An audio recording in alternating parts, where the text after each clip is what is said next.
but I actually wrote a poem, so I wanted to share it with you. It was the night before Christmas, and all through the Commonwealth, family and friends and loved ones and people did gather, because they finally figured out that it was the idiot governor who didn't matter. Well, this made the tyrant mad, and his sidekick Dr. Stack too. People traveled over bridges and on airplanes for some interstate travel, because the federal judge said they could, and the governor's grip on the state unraveled. And on the eve of Christ's birth, they gathered to celebrate Christmas service and Mass. For again, 3 times federal courts told Andy he couldn't ban church, he was an ass.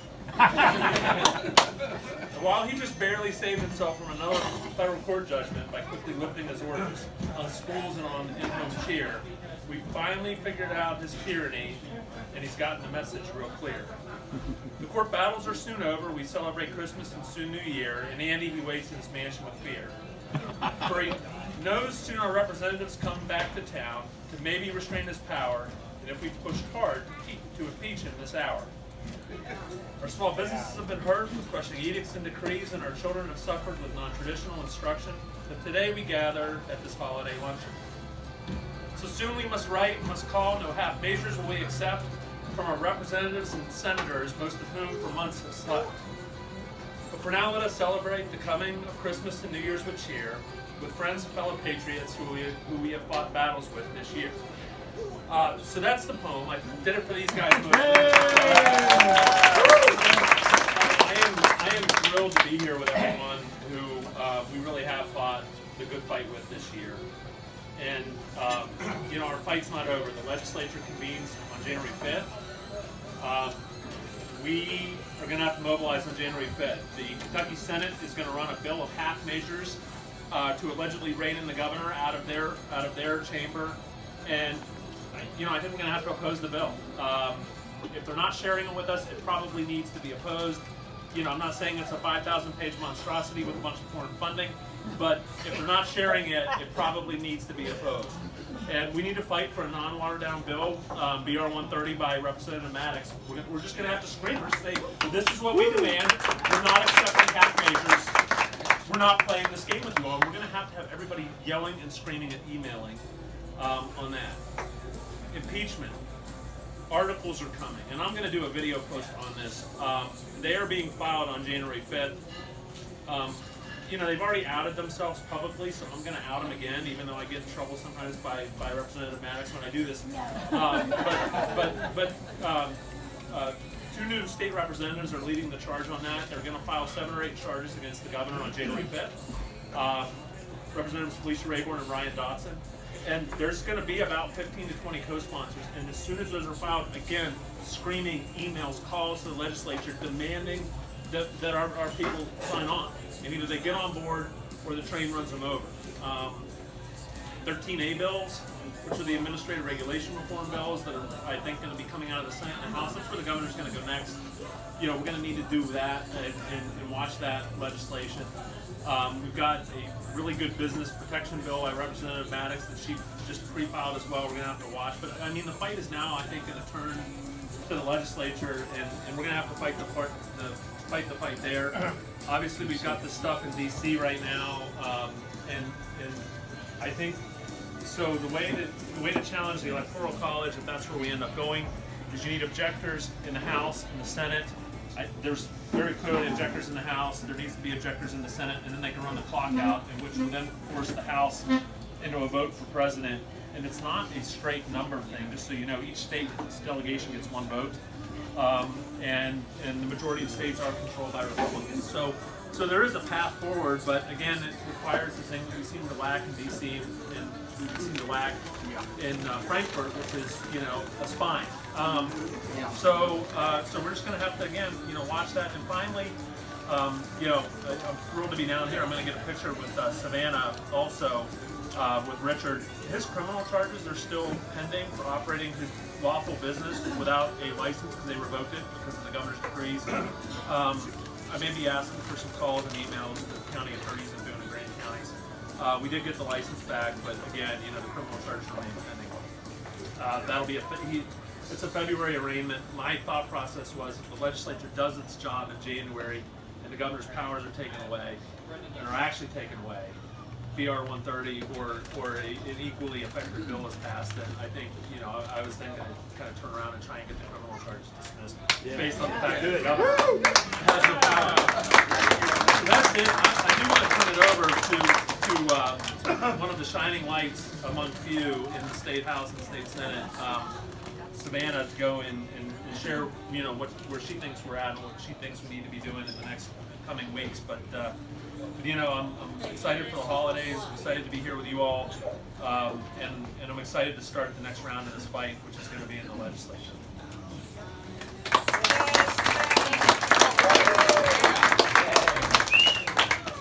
It's been a long time since March, and I look around this room and I see so many of you who were willing to take a stand with me back when the media said that it was reckless to do so, back when they said that you just wanted grandma to die, or that you were being irresponsible, or all of these things, because you understood that your constitutional rights didn't go out the window, even in the event of this pandemic or epidemic or whatever it is that they're calling it, that has a 98 to 99% survival rate, whatever that is. It's not a pandemic.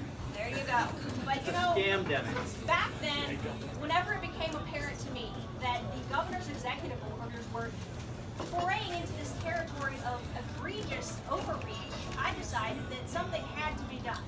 And that was back in late March of the session, whenever these executive orders started rolling out, whenever we started seeing businesses shut down.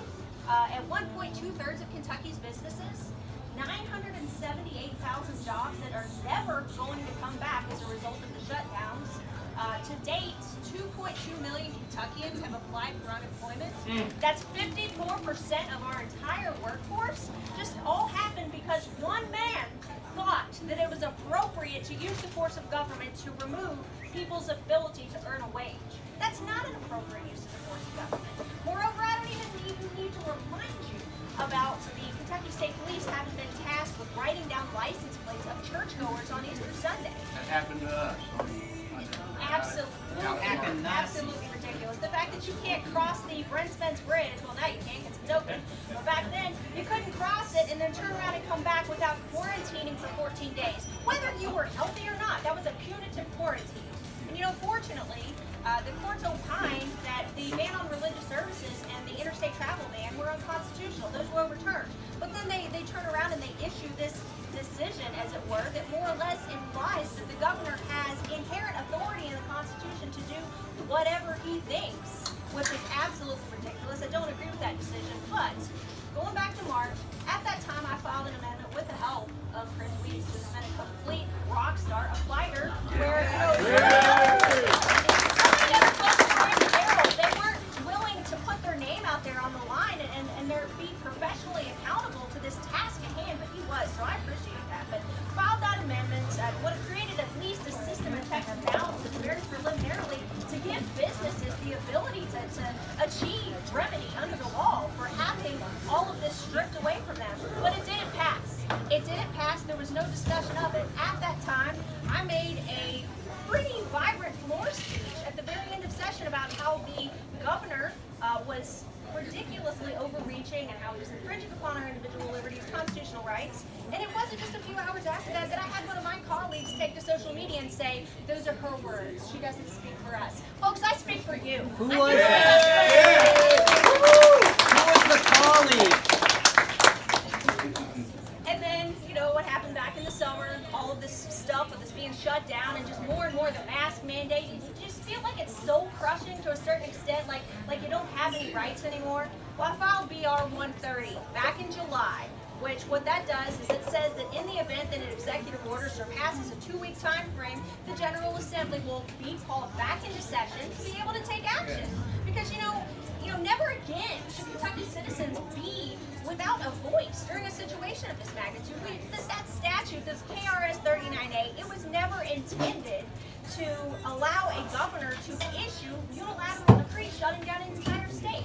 It was intended for ice storms, tornadoes, short-term emergencies where executive action was appropriate.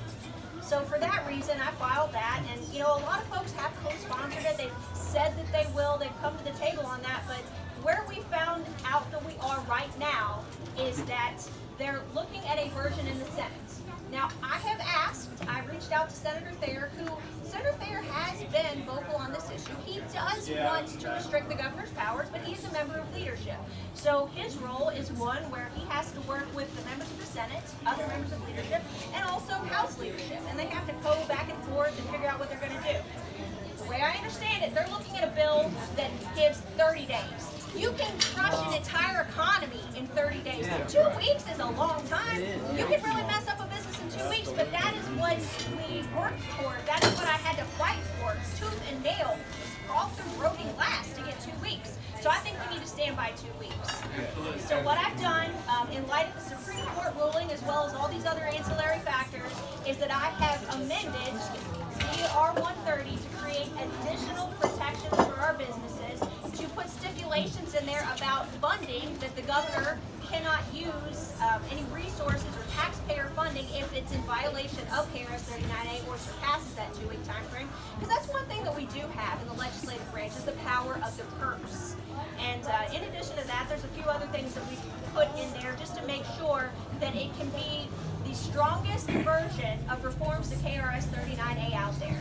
Now, in the last 24 hours, I've begun talks with a senator, she's actually Senator-elect, Adrienne Southworth, who is considering carrying a companion bill in the Senate, so that we have it in the Senate and that we have it in the House. That way, no matter what iteration that they come up with, if it's not good enough, if it's not strong enough, if it's not going to be sufficient to protect businesses like Beans, that we will have this. And guys, we can mobilize. Because, you know, I am 1 out of 100 in the House. I'm 1 out of 138 in the entire General Assembly.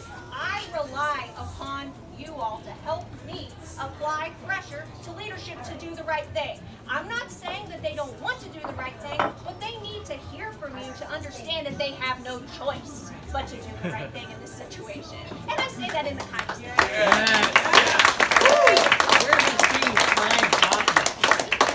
I also have BR 301 that I've pre-filed, been working on very hard to get that to move. That just disallows the cabinet from forcing vaccines. You know, I'm not, as a legislator, trying to tell anyone that they should or should not receive a vaccine. I want you to be able to make that decision for yourself. I think that everyone should be able to make that decision for themselves. So I'm working on that, as well as conversations about the potential for private employers to be able to mandate that. How do we make sure that people have rights? That is my core function in all of this. How do we preserve your ability to make decisions of your own volition without the force of government interfering in your life? So that's underway. And also BR 931. I actually just did an interview about this with Spectrum this morning.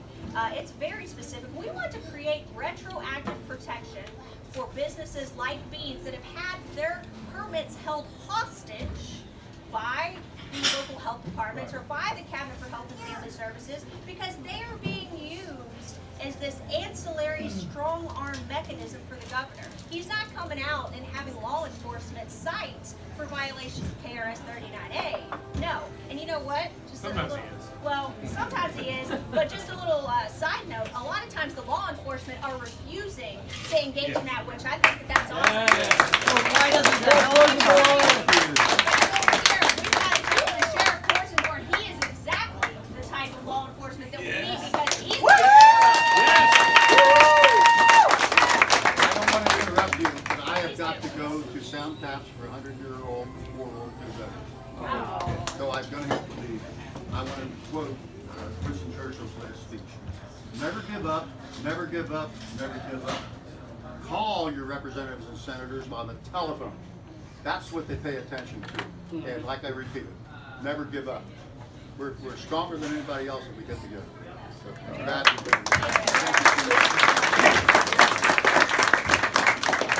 I value all you guys. Thank you, Sheriff. Thank you, Sheriff.